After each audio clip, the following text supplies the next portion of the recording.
بين الزبيد بالحدود يسألون عن العبارة من اللي قالها. قلت هذه مبطية من زمن عاد وثمود، بس تبقى الذكريات وتموت أجيالها. وقفوا عندي وراحوا وانا قررت اعود، خاسر بمحاولة واطلب استبدالها. كل ما تجفني اللبه اضلال النفود، جزرة فيها الهوى تفيض عسلها. ما يجيها غير من هو على الضيق محدود، لو بها مطلوبة الدم ما يدرى لها. ما بها غير العلامات ورسوم الجدود، عالم راحت وهي مخلصة أشغالها. والدروب اللي من أول تودي للعدود، إما حتما كل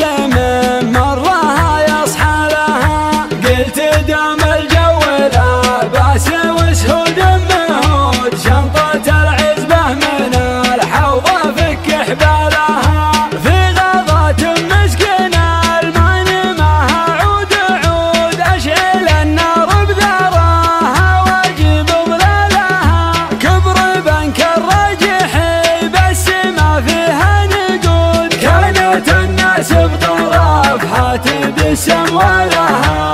ثم سويت اشقر كيف طراد الهود، واستوى في دلة ماسك فنجالها. لين ما قهويت نفسي وقهويت الوفود، الوفود من الهوى جيسة تنطح فالها. بعدها خليت جيبي وجيت ارقى سنود، اتوكى في عصاتي ونوب اشتالها. يوم شفت الارض جاردة بدا همي يزود، ثم خطيت المعاناه فوق رمالها. ما دريت الا يهز الشجر ذعذع عنود، ثم روح بالكتابه ورحت اقرا لها. قلت برجع ما هقيت اني بدع وقعود، واخذ اخفاف الاواني واطش ثقالها. دام الارض ازرت تحمل عساها ما تعود، رحلة تحمل عراض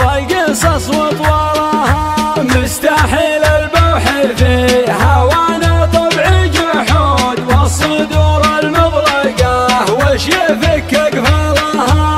كل ما اكتبها طلع نطقها عندي يكود، اقدر اعملها ولا اقدر على استعمالها. لا تقولون امسك الحبل والحبل بعقود، غيري في يوم يجي للعقد حلالها. يالله انك تقبل دعاي في وضع السجود، يوم تجزى كل نفس بنفس اعمالها.